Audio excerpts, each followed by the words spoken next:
Gostaria de então aproveitar, convidar vocês a abrirem comigo a lição dessa manhã, na nossa escola bíblica. Nós vamos tratar aqui do capítulo 6 da apostila. Eu quero ler um dos textos base para essa lição, que é Romanos capítulo 8. Então, já abra comigo também Romanos capítulo 8, dos versos 31 a 39.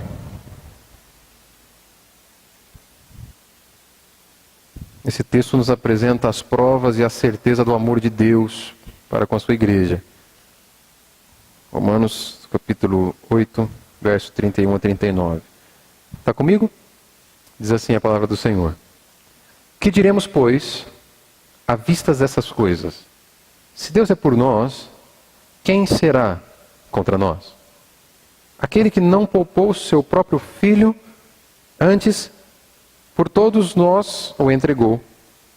Porventura, não nos dará graciosamente com ele todas as coisas?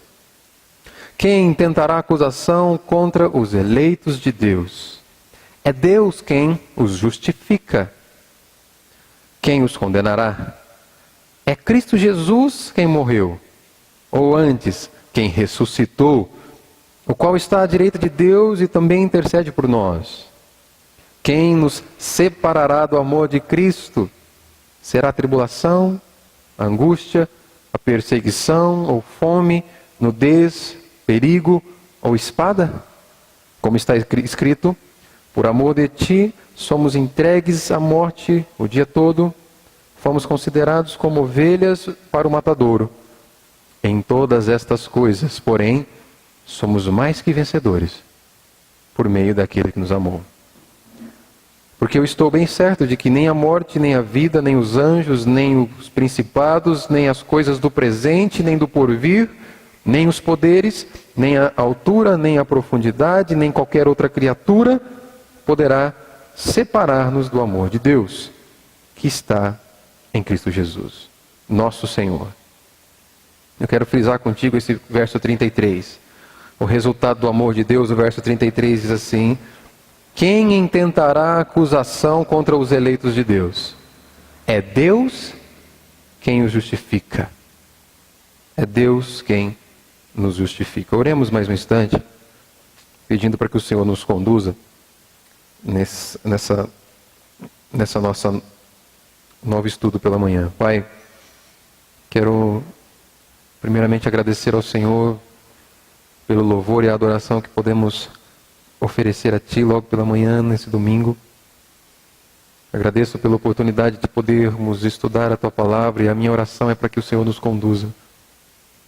Nos conduza através desse estudo, nos conduza pelo discernimento da Palavra do Senhor. Pai, que o Senhor tenha total condução e direção dessa nossa reunião, e que aquilo que o Senhor tem reservado desde a eternidade, para que cresçamos no discernimento e conhecimento do Senhor, que essa manhã nos alcance. Pai, toca o nosso coração, fala conosco, em nome de Jesus. Amém? Então, se você tem aí a nossa apostila que a gente tem usado como base, lá no capítulo 6, o título desse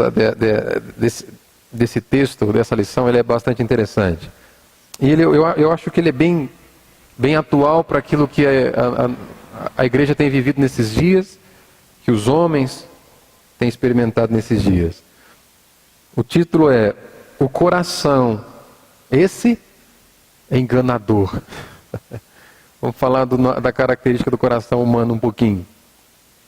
E, como é de praxe, você pode ver aí que, né, logo no início tem uma leitura diária que funciona como um devocional que pode te fundamentar ao longo da semana durante aquilo que a gente está estudando aqui agora, tá bom?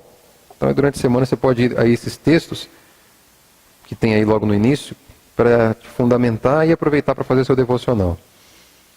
Mas como que eu gostaria de iniciar essa lição aqui?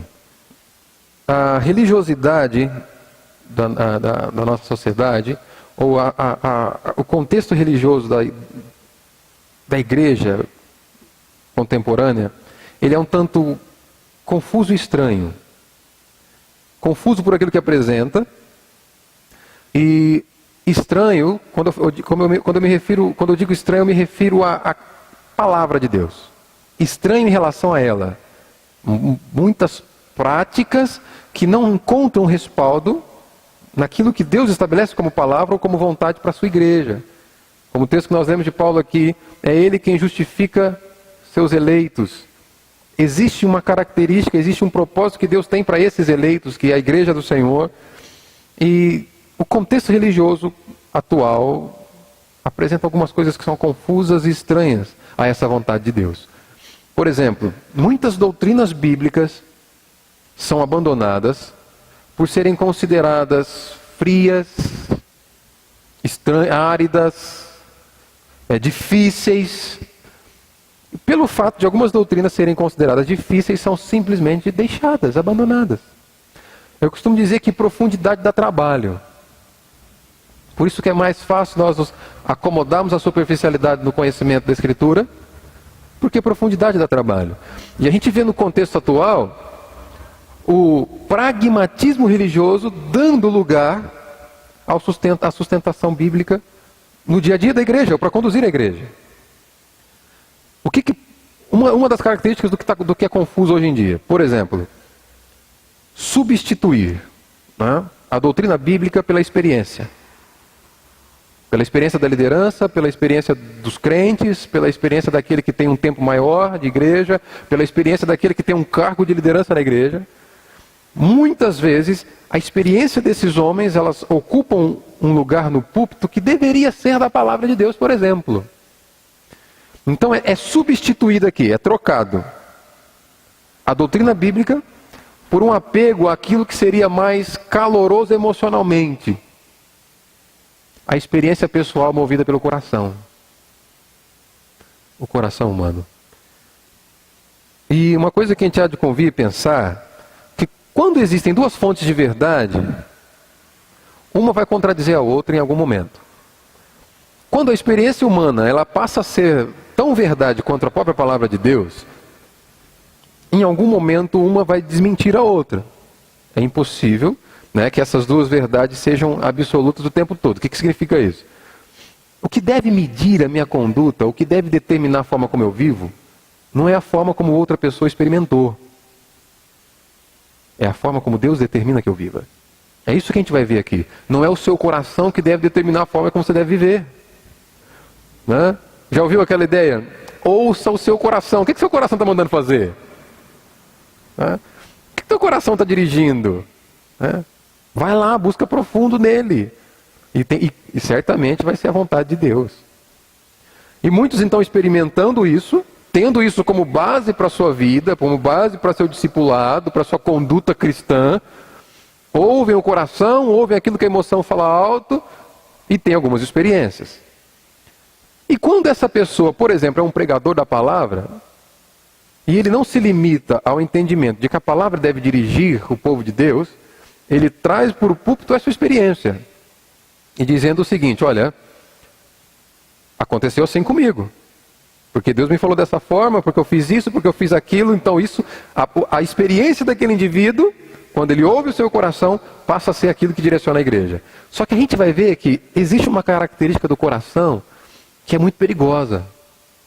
Principalmente quando eu vou usar o coração para conduzir a igreja, ou para determinar meu estilo de vida cristã. E essa característica do coração ele é enganoso.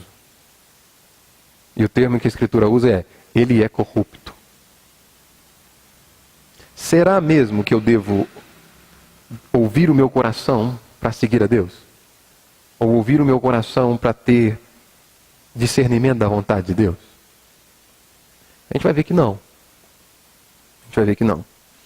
Não precisa abrir, mas eu vou citar aqui um texto base que o autor usa, em Jeremias 17:9. A Bíblia diz assim: enganoso é o coração, desesperadamente corrupto. Quem o conhecerá? Então você imagina assim, aquele indivíduo chega para você assim, irmã, você tem que tomar uma decisão muito difícil, você tem que fazer uma escolha muito complicada, e você deseja saber como escolher isso, como tomar essa decisão de forma mais assertiva. Aí o indivíduo te diz, o que teu coração manda fazer? Ouça o seu coração. Hoje é muito comum isso na nossa sociedade, não é? Procura dentro de você mesmo, o que o teu coração te direciona? E aí a gente tem um problema. Porque quando nós vamos para a Escritura, olha só a característica do coração humano. O profeta vai dizer, enganoso. E enganoso é um sinônimo para enganador. Sabe o que é o enganador? O enganador é aquele que induz ao erro. Então essa é uma característica do coração humano, que continuamente está nos conduzindo ao erro. Quando eu me refiro a coração, ou quando a Bíblia traz a coração nesse contexto, é o nosso ser interior, sabe? O nosso homem interior, né? Onde habitam nossas vontades, nosso pensamento, né? O nosso intelecto, nosso sentimento. É ali. Né? Ouvir isso, primeira característica do nosso homem interior, dessa nossa natureza humana, ela é enganadora. Ela induz ao erro. Ela induz a uma postura que geralmente não é segundo a vontade de Deus. E a segunda característica que esse texto aponta para o coração é que, além dele ser enganador, ele é desesperadamente corrupto. O sinônimo para corrompido. Corrupto aqui, o significado de corrupto é que foi adulterado. É que teve o seu estado original alterado. Esse é o coração do homem. Foi transformado, foi adulterado, foi corrompido. Então cuidado ao ouvir o seu coração, viu, irmão? Não, o seu coração, o meu coração não é o melhor sinônimo ou a melhor direção da vontade de Deus. É necessário nos apegarmos à palavra dele. E por isso então o primeiro ponto vem aqui, não faça o que o seu coração mandar. Não é isso que determina o conceito de fé. Fé não é sinônimo de experiência religiosa. Fé não é sinônimo dessa atividade piedosa. Então o indivíduo tem uma experiência, né, e ele usa isso como uma forma de medir as outras pessoas ou de conduzir as outras pessoas. Quantas vezes você já viu púlpitos que estão carregados de experiência humana? Quantas vezes você já ouviu pregações que o indivíduo fala mais da vida dele do que da vida daquele que interessa, que é Jesus Cristo? Quantas vezes você já ouviu pregações onde o indivíduo carrega a semana inteira dele, ele conta uma historinha que vai desde a segunda-feira, o que ele fez, como que ele orou, o que aconteceu com ele, Deus me falou de alguma forma, e ele traz isso como direção para a igreja. Entenda uma coisa, o máximo que a minha experiência pode fazer contigo, e eu devo me contentar a isso, é te levar a desejar a Escritura, te levar a desejar a Bíblia. Não existe voz humana capaz de converter um coração que é desesperadamente corrupto. Por esses dias eu tive uma experiência interessante. Conversei com um homem que ele é declaradamente ateu. Anula da sua mente qualquer possibilidade da existência de Deus. Né? Esse é o coração desse homem. E depois de alguns minutos conversando com ele, ele me falou assim, cara, você está querendo me converter?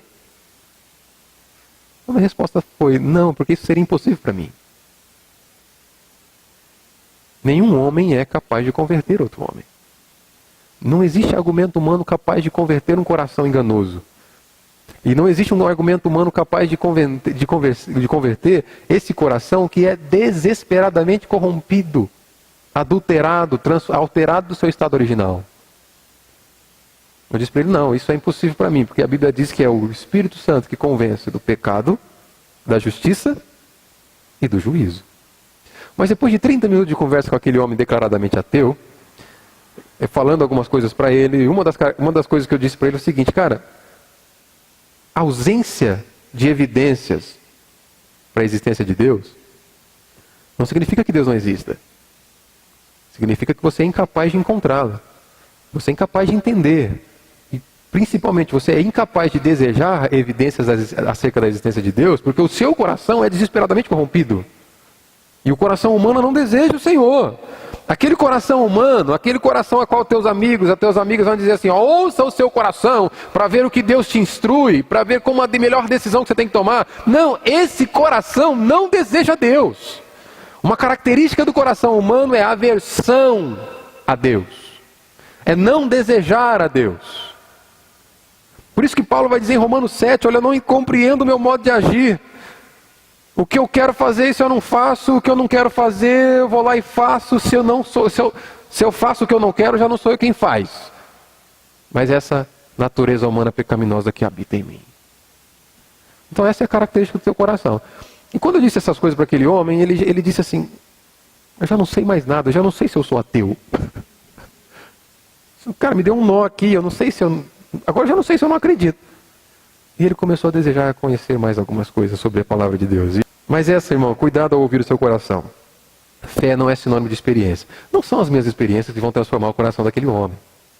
É a palavra de Deus. É por ela que vem a fé. Romanos capítulo 10, verso 17. A fé vem por ouvir as palavras de Cristo. Só o Senhor tem o poder para isso. Né? Existe uma característica da fé que é interessante. A fé é uma confiança em Cristo. Por que você acha que Cristo, quando ele vai tratar desse assunto, ele traz para o meio daquela discussão em Mateus capítulo 18 uma criança, e ele vai dizer assim, olha, eu digo a vocês que se vocês não forem, não se converterem, primeira expressão que ele usa, e não se tornarem como essa criança, não entrarão no reino dos céus. Não entrarão no reino de Deus. O que significa isso? Uma característica que a gente pode encontrar na criança é a confiança. É a confiança extrema no seu pai, por exemplo. Eu me lembro de uma experiência que eu tive com o Davi quando eu era menorzinho. Sabe aqueles brinquedos de escalar no parquinho? Aqueles travessões lá, aquele monte de brinquedo. E eu coloco ele perto daquele, e ele, no medo de subir, não, vou cair. Aí eu chego perto e falo, eu não vou te deixar cair. Eu te seguro se você cair. Vamos lá, estamos juntos. E aí ele se enche de coragem. Então vamos. Ele começa a escalar. É isso que Jesus está dizendo, olha, a criança, ela confia no seu pai. Eu me tornar como criança para ser salvo é eu confiar inteiramente naquilo que o pai fez através de Cristo. Você é incapaz de contribuir com Deus para ser salvo, porque é nesse momento que você tem que confiar. Há um sinônimo para essa confiança, para essa fé. Imagina que, sabe um prédio em chamas. O prédio está pegando fogo. E você só tem duas opções. Você está na janela e do lado de fora tem bombeiros com aquela cama elástica para você, e do lado de dentro as chamas. Para cá não tem mais saída. Não há mais o que fazer. O seu caminho é morra ou se lance. É necessário confiança ou não é para se jogar? Crer em Cristo, confiar em Cristo é você confiar plenamente de que o que Ele fez já é suficiente para que você seja alcançado, para que você seja salvo. Isso é confiar em Cristo. Confiar em Cristo é você não ouvir o seu coração quando o assunto é voz de Deus, mas é ouvi-lo, ouvir a palavra dele. Amém? E um outro problema com essa ideia de ouvir o coração é que essa filosofia é que gera, essa filosofia do nosso contemporâneo aqui, de que ouça com o seu coração para ter a direção para a sua vida, é isso que gera, por exemplo, infidelidade nos casamentos e em diferentes relacionamentos. É essa filosofia de se ouvir o coração que gera o grande rompimento de relacionamentos que deveriam ser duradouros. E é nesse contexto que eu costumo dizer que o maior ídolo do nosso século é o prazer. O maior ídolo da nossa geração é o prazer. Primeiro cabe a gente definir o que é ídolo.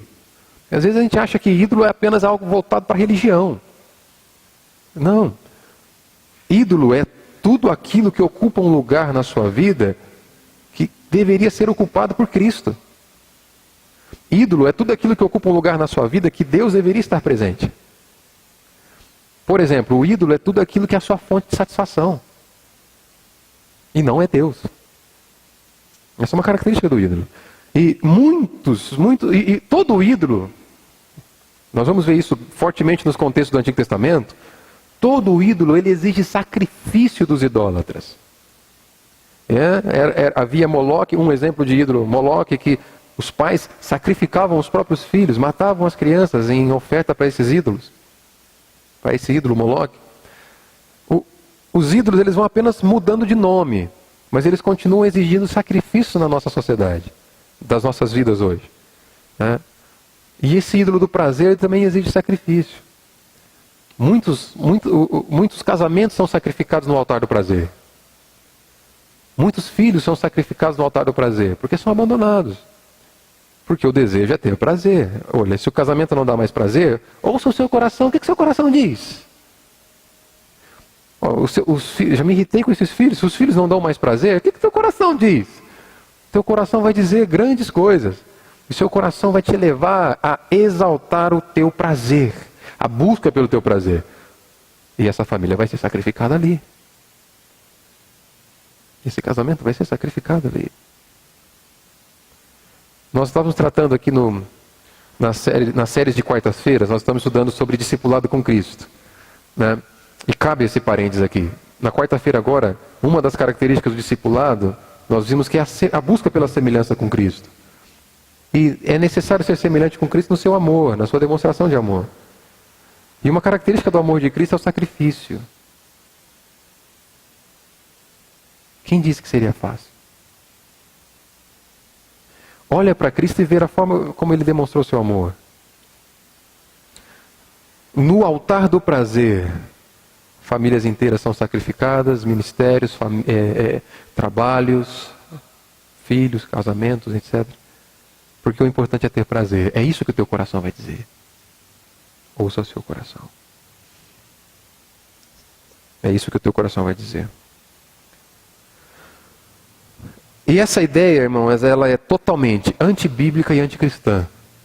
Ouvir o coração para dirigir nossos passos, ela é antibíblica e anticristã. Às vezes a gente acha que o anticristo é alguma coisa, é um cara que usa um crucifixo invertido, né? Aqueles metaleiros que se dizem declaradamente satânicos, ou o ateu que não crê em Cristo, a gente acha que anticristo é isso. Mas olha, essa ideia de ouvir o coração, ela é completamente anticristã. É anticristo isso. Por quê? Mateus capítulo 15, não precisa abrir, mas quando Cristo e os seus discípulos são questionados pelos fariseus, que eles comiam sem lavar as mãos, e há uma tradição muito pesada entre os fariseus, entre os judeus daquela época, em relação às cerimônias de purificação. Eles tinham o fato de lavar mãos, tudo que tinha contato com o corpo tinha que ser purificado. E na cabeça deles, no contexto religioso deles, se lavassem a mão é imprescindível para a purificação. E eles veem Jesus e os discípulos comendo sem lavar as mãos. Pronto, que isso? É um escândalo. É um escândalo. Então os fariseus vão questionar, né? Como é que pode? Vocês estão corrompendo a tradição dos anciãos. Comendo sem lavar as mãos.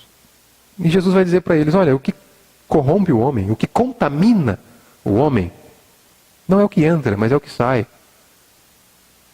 E isso foi, aqueles homens não entenderam, os discípulos também não entenderam, e depois os discípulos perguntam, mestre, o que significa isso?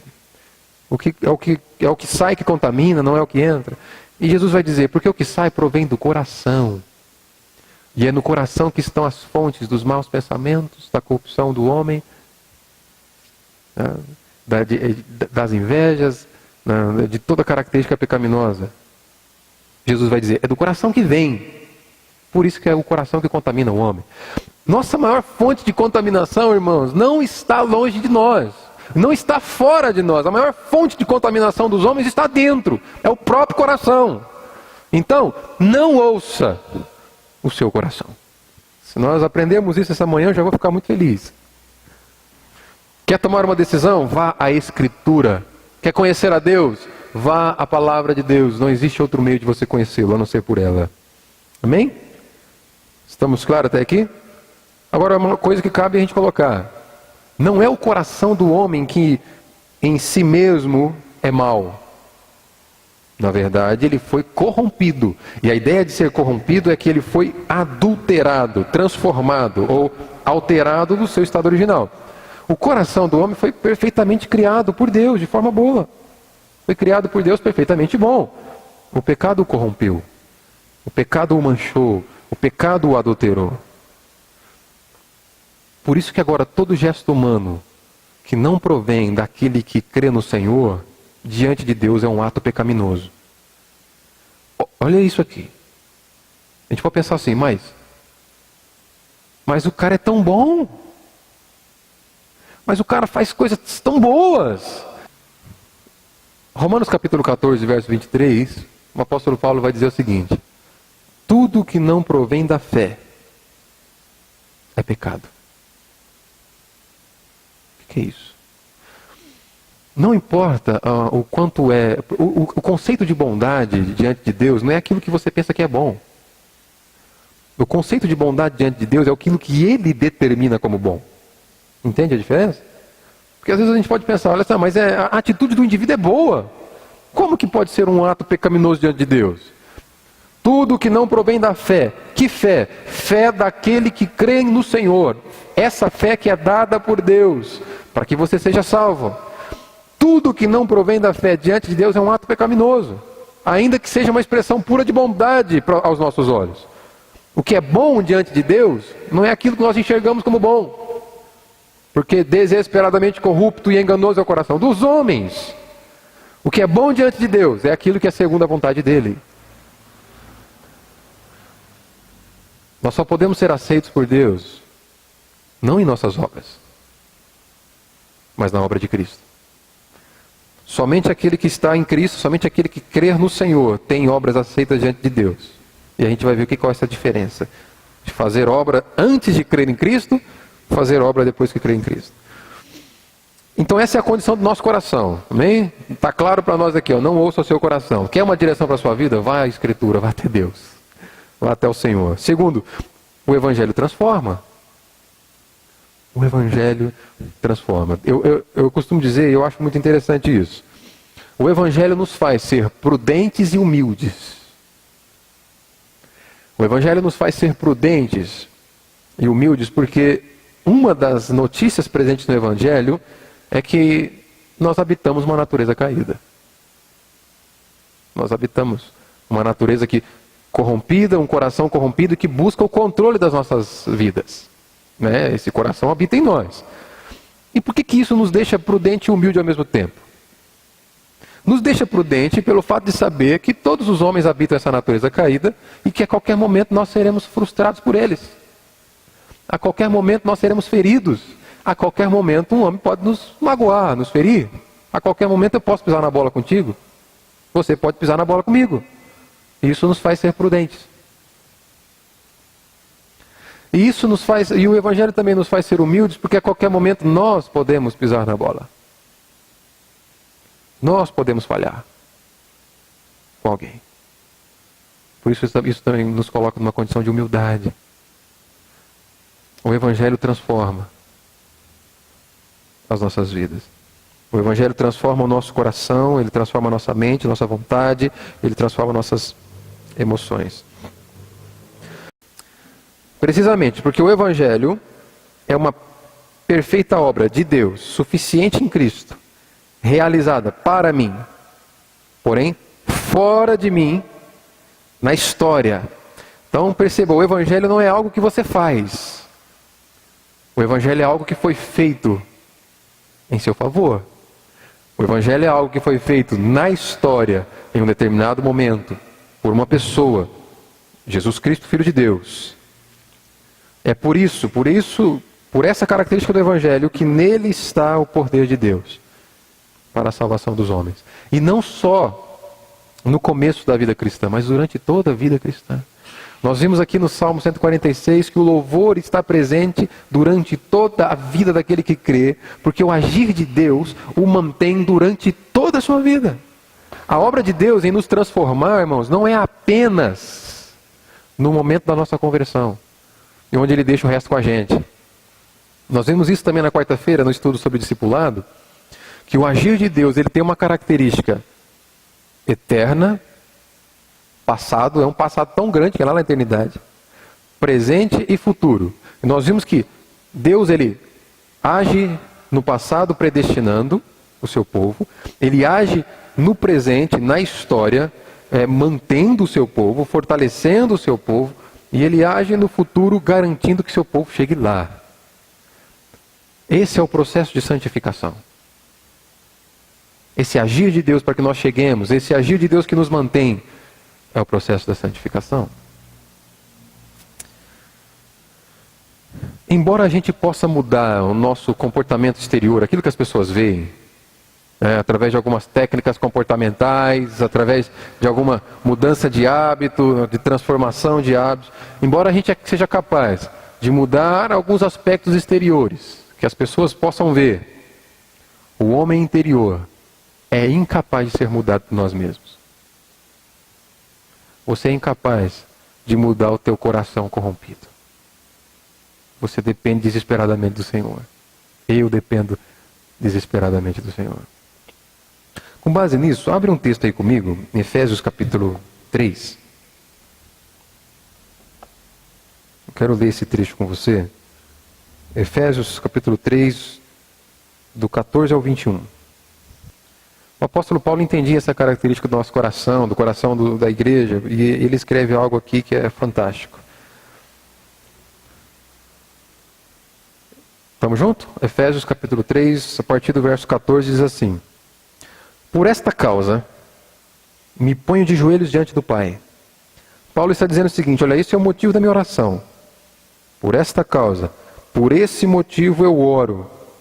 Me ponho de joelhos diante do Pai, de quem toma o nome toda a família, tanto no céu como na terra, como sobre a terra. Verso 16. Para que, segundo a riqueza da sua glória, vos conceda que sejais fortalecidos com poder.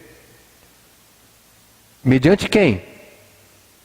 Mediante o seu Espírito. Onde? No homem interior. É impossível essa transformação dos homens, é impossível essa mudança do nosso coração, desse homem interior, se não for mediante o Espírito. É isso que Paulo vai dizer, olha, é por isso que eu oro. O motivo da minha oração, o motivo pelo qual eu me coloco de joelhos diante do Senhor, é para que algo aconteça em vocês, algo aconteça no interior de vocês, no coração de vocês, que vocês sejam fortalecidos com poder, mediante o seu Espírito, no homem interior. Verso 17. E assim, habite Cristo no vosso coração.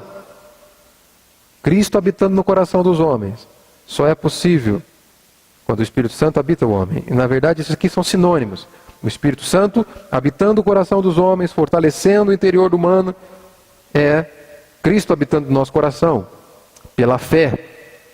Estando vós arraigados, enraizados, alicerçados em amor. Estar alicerçado no amor de Deus não é uma conquista do coração humano. Estar fortalecido no amor de Deus, estar firme no amor de Deus, estar presente no amor de Deus, não é uma obra do coração humano, é uma obra do agir do Espírito, habitando no nosso coração. Verso 18.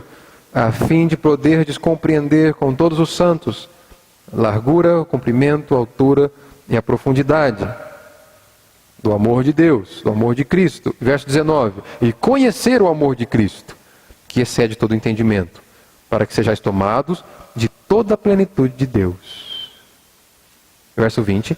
Ora, aquele que é poderoso para fazer infinitamente mais do que tudo que pedimos ou pensamos, conforme o seu poder que opera em nós, a ele seja a glória. Final do verso 20.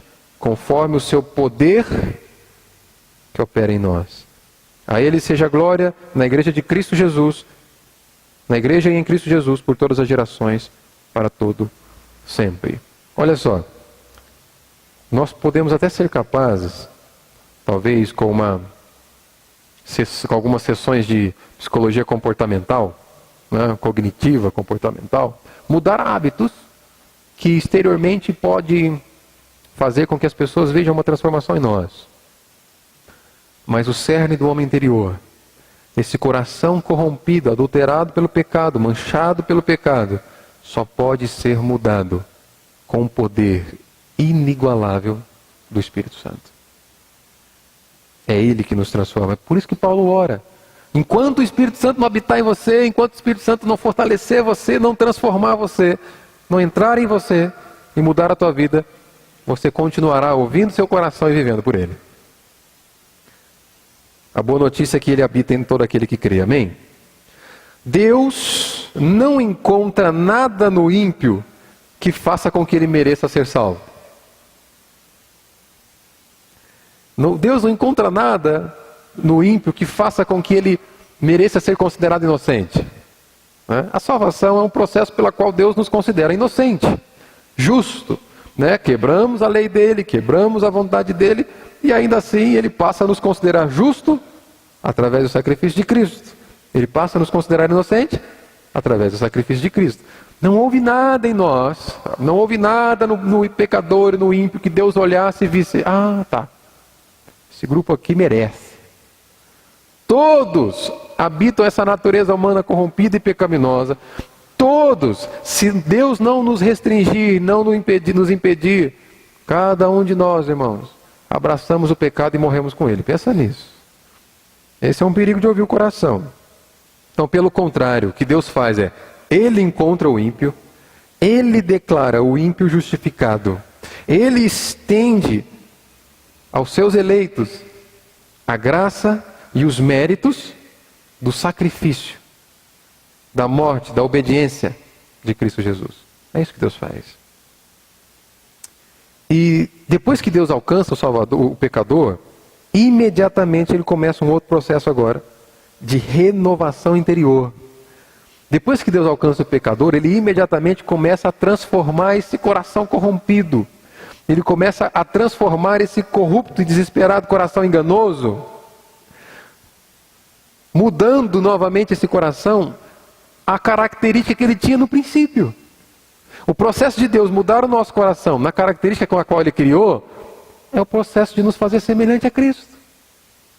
Deus nos criou para sermos semelhantes a Cristo. E quando Ele nos salva, quando Ele nos alcança, Ele inicia imediatamente um processo de transformação do nosso coração, para nos restaurar ao padrão que Ele estabeleceu no início, o padrão de Cristo. E isso nós damos o nome de santificação.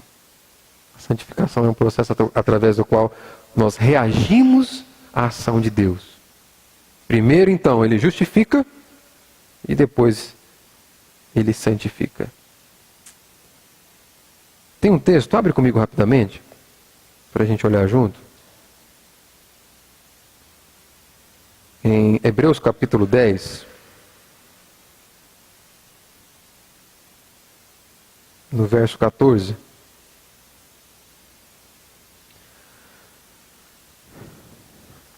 Eu gosto de olhar esse texto para explicar essa ideia do agir de Deus na santificação, pela forma que esse texto foi escrito, foi construído pelo autor. Hebreus capítulo 10, verso 14. Estamos juntos? Vamos lá. Veja interessante a forma como esse texto é construído. O capítulo 10 vai falar da supremacia do sacrifício de Cristo. Que os sacrifícios prescritos na lei, que todos aqueles sacrifícios de animais, eles apenas apontavam para Cristo, e o sacrifício de Cristo ele é eficaz, ele é definitivo e dispensa a necessidade de qualquer outro sacrifício. E no verso 14 ele chega da seguinte forma: porque com uma única oferta, está falando do sacrifício de Cristo, com uma única oferta aperfeiçoou. Está vendo a ideia de tornar perfeito. Com a única oferta, a oferta de Cristo, Ele aperfeiçoou durante quanto tempo? O que está escrito na sua Bíblia? Olha só, o sacrifício de Cristo aperfeiçoou. Ele conduz à perfeição daquilo que é aceitável por Deus. Para sempre. Continua dizendo, quantos estão sendo santificados. Olha que coisa interessante. Existem dois tempos verbais aqui. Eu disse que Deus salva, e depois ele imediatamente começa o processo de santificação, certo? Até esse processo de santificação somos passivos, porque é um agir soberano de Deus. Alguns podem entender o seguinte: olha, não, Deus salvou, né? Então, Cristo morre por você, e a partir de agora é contigo. Você se esforça para merecer. Né? Eu vi algo essa semana que eu achei interessante. Assim, um indivíduo falando que ele está pagando o preço para ir morar no céu. Tem uma música, né?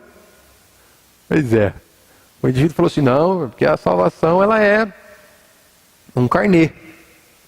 Todo dia eu tenho que manter minhas parcelas em ordem, para que no final desse carnê eu mereça ser salvo. Pois é. E é um crente que, assim, honestamente, ele crê de forma sincera nisso que ele está falando. Mas eu fiz algumas perguntas para ele que deixou ele um pouco confuso com essa forma de pensar. Mas o bom é que voltou para a Escritura, né? Isso é fantástico. Né? Essas perguntas são importantes para a gente pensar. E eu perguntei para ele o seguinte: eu levei ele, por exemplo, a textos onde Paulo mostra de forma clara que eu não mereci ser salvo, eu fui salvo pela graça de Deus e não pelas minhas obras, que eu não construí isso, né? Se o teu pagar crédito é uma obra que você desenvolve, o que eu faço com os textos da Bíblia qual diz que a salvação não vem por aquilo que você faz, mas por aquilo que Cristo fez? Mas esse texto aqui de Hebreus capítulo 10, verso 14 diz assim: com uma única oferta aperfeiçoou para sempre. Essa é a eficácia do sacrifício de Cristo. Ele cumpriu com o propósito de tornar perfeito para sempre. Todo sempre. Perceba, ela é uma ação no passado, é isso que o texto está nos mostrando, que tem um respaldo, ou que tem um resultado perpétuo. Está enxergando isso comigo no texto? Ó. Ele aperfeiçoou, aperfeiçoou, isso aqui é passado. Né? O verbo está no passado. Por quanto tempo? Para sempre. O resultado do sacrifício de Cristo é um aperfeiçoamento para sempre daquele que crê. E na sequência ele diz assim: quem foram esses que foram aperfeiçoados para sempre? Ele mostra quem são aqueles que foram alvos do sacrifício de Cristo e que estão garantidos para a eternidade. Quando ele diz assim: quantos estão sendo santificados? A evidência de que o sacrifício te alcançou e te garantiu para toda a eternidade é que nesse exato momento você busca uma vida de santidade. Todo aquele por quem Cristo morreu vai se incomodar com o seu pecado. Todo aquele que não crê simplesmente não se incomoda com o seu pecado diante do Senhor. Essa é a ideia de santificação.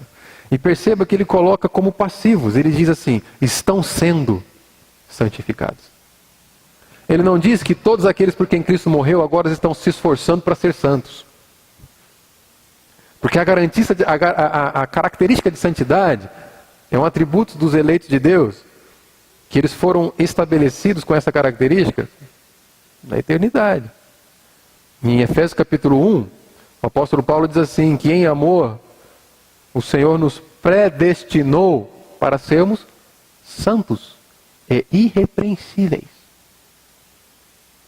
Essa é uma característica do eleito de Deus. São santos. Buscam, né? Essa ideia de que ele aperfeiçoa para sempre os que estão sendo santificados, nos mostra e nos elimina aquela ideia do seguinte: então uma vez que eu sou salvo para sempre, então agora eu posso ver do jeito que eu quiser. Estou garantido, é Ele que garante, é Ele que faz, então vou viver do jeito que eu quero. Não, uma característica daquele que foi salvo para sempre é a santidade. Quantos estão sendo santificados? Então Deus não encontra nada no ímpio que o faça que ele mereça ser salvo.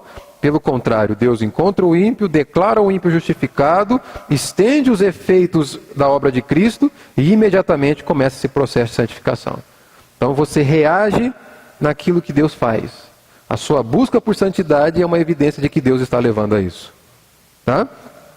Então, primeiro, Deus nos declara justo com base na obediência, na morte e ressurreição de Cristo. É a obediência de Cristo. É aqui que nós trazemos a ideia de substituição. Ele foi substituído na obediência. Né? Nós somos substituídos por Cristo na obediência, porque Ele foi capaz de obedecer e nós não somos. E nós fomos substituídos por Cristo na punição, porque sem pecado algum Ele morreu pelos nossos pecados. Essa que é a ideia de substituição aqui. Tá?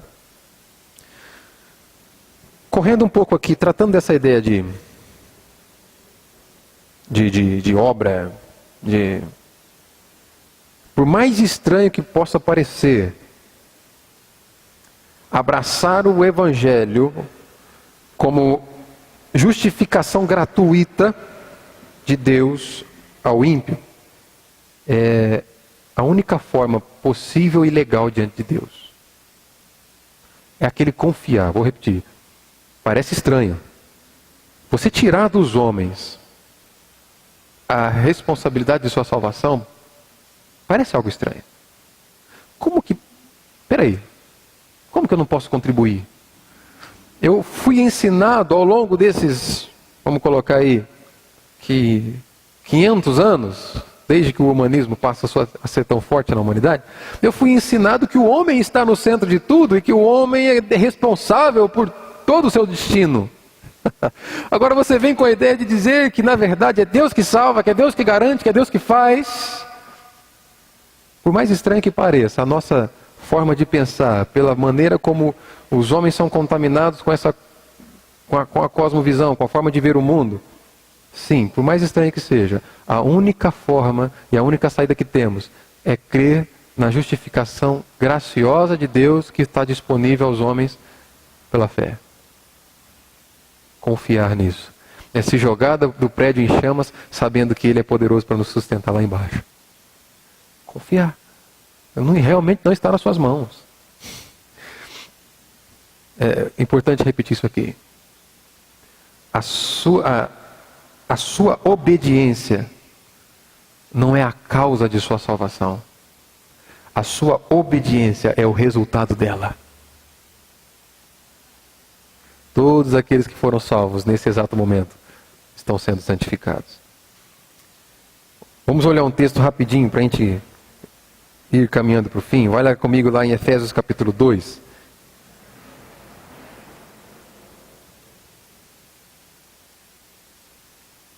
Eu vou ler do verso 8 até o 10.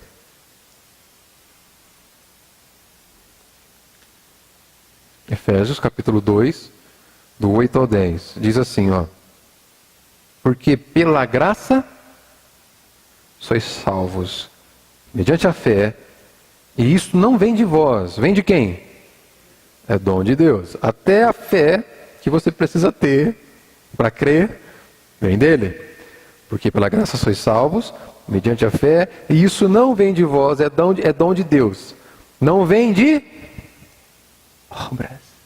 Então você não faz por merecer.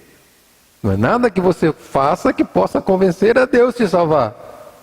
Não existe um carnê que você paga para que você esteja com tudo quitado lá no fim. Não de obras. E por que Deus não determina que seja pelas obras? Para que ninguém se glorie. Verso 10. Pois somos feitura dele. Olha a conclusão que Paulo faz explicando essa ideia que ele apresenta. Pois somos feitura dele, criados em Cristo Jesus, para boas obras, as quais Deus de antemão preparou para que andássemos nela. Percebe a ideia aqui? Você não é salvo por obra que você faz, mas você é salvo para fazer boas obras, inclusive essas obras foram preparadas por Deus. De antemão. A preparação de antemão para que você andasse nela, para que você realizasse nela, dá a ideia do seguinte, olha, antes de você desejar fazer as boas obras, Deus já estabeleceu o que você faria. O tempo todo você está nas mãos de Deus, cumprindo com o plano dele, com a vontade dele. E ainda tendo uma vontade para amá-lo, porque ele muda o teu coração. Primeira coisa que algumas pessoas pensam quando a gente trata disso, eles vão pensar assim, então nós somos robôs. Então eu sou um robô que Deus lá vai controlando como marionete e tal. Não. Na verdade, pela graça de Deus, você não é um robô porque você tem vontade. O que você não tem é livre-arbítrio, mas depois isso é uma outra história que a gente entra mais para frente. Mas você tem vontade. A questão é que o teu coração, que direciona a sua vida, tem uma vontade inclinada para o mal. Pela sua corrupção, pela sua adulteração. O que Deus faz é mudar o teu coração para que você o deseje. É transformar o seu coração para que você o deseje. E Charles Spurgeon dizia uma coisa muito interessante, né? Ninguém vai para o céu sendo puxado pelos cabelos. As pessoas vão para o céu sendo alcançadas nos seus corações pelo Deus que salva. Então Paulo está dizendo o seguinte, olha, as nossas obras não são a causa de nossa justificação diante de Deus. As nossas obras não são aquilo que faz com que Deus nos considere inocente. Na verdade, elas são resultados da nossa justificação. Percebe a diferença? Suas obras não são causas da sua inocência. Elas são os resultados. Porque Deus não te salvou, você não foi salvo pelas obras, mas para elas. O texto muda e a ideia muda tudo aqui. Então o fato de você fazer boas obras hoje, na verdade, é uma evidência de que Ele te alcançou. O fato de você se esforçar para agradá-lo hoje é isso. E isso aqui é interessante porque muda nosso relacionamento com Deus, irmão. De obrigação para gratidão. É sempre bom ter essa ideia. Por quê? Eu disse aqui em outro momento que as obras do religioso, elas são duvidosas e egoístas. Não lembro se foram essas palavras que eu usei, mas vou usar agora. Elas são duvidosas e egoístas, a obra de todo religioso. Por que ela é duvidosa? Porque se você crê que você precisa fazer alguma coisa para ser salvo, que você precisa obedecer o bastante para ser salvo, você nunca tem a sensação de estar obedecendo suficientemente. Você nunca sabe se você está sendo obediente o suficiente para ser salvo. Por isso que ela é duvidosa. E ela é egoísta porque o fato de você fazer boas obras não é pensando nas pessoas para quem você faz, mas é pensando em você mesmo. Por isso que ela é egoísta. Todo aquele que crê que precisa merecer a salvação.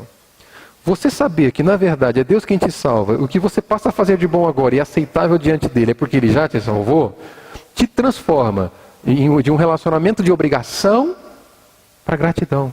Você não faz agora mais para merecer, você faz agora em gratidão por saber que sem merecer, ele já te alcançou e ele te salvou. Muda tudo. O peso da religião fica para trás. O peso da obrigação de fazer para merecer alguma coisa fica para trás. E você chega diante de Deus. E esse peso foi lançado sobre Cristo. Ele sim carregou o peso. E o mérito é todo dele. Ele sim teve que obedecer. E mesmo obedecendo plenamente a lei, ainda foi punido. Por isso que ele substitui. Ele obedece, nós não. Fomos substituídos na obediência. Ele foi punido, nós não. Somos substituídos na punição. O peso estava sobre ele. A carga dessa obediência estava sobre ele. Quando nós obedecemos agora, não é mais obedecer para ser ou para merecer. O que nós fazemos agora é obedecer por sermos gratos, porque ele mereceu. Gratidão. Gratidão. A conclusão que a gente chega aqui, até para abrir para dúvida se tiver, o coração é enganoso e segui-lo nos leva à ruína. A piedade cristã não se baseia nos nossos desejos e pensamentos mais íntimos, mas em Cristo. Não é fazer o que o seu coração manda que vai fazer com que você tenha uma vida piedosa diante de Deus. É fazer o que Cristo determina que fará com que você tenha uma vida piedosa diante de Deus. Ele fez por nós na cruz tudo o que era necessário para a nossa salvação. E com a justificação dá início em nós o processo de santificação para nos tornar cada vez mais semelhantes a Ele. Essa santificação que Deus faz é pegar o nosso coração corrupto, corrompido, adulterado, transformado, manchado pelo pecado e levá-lo novamente à sua condição original. E Ele faz isso por meio da semelhança com Cristo.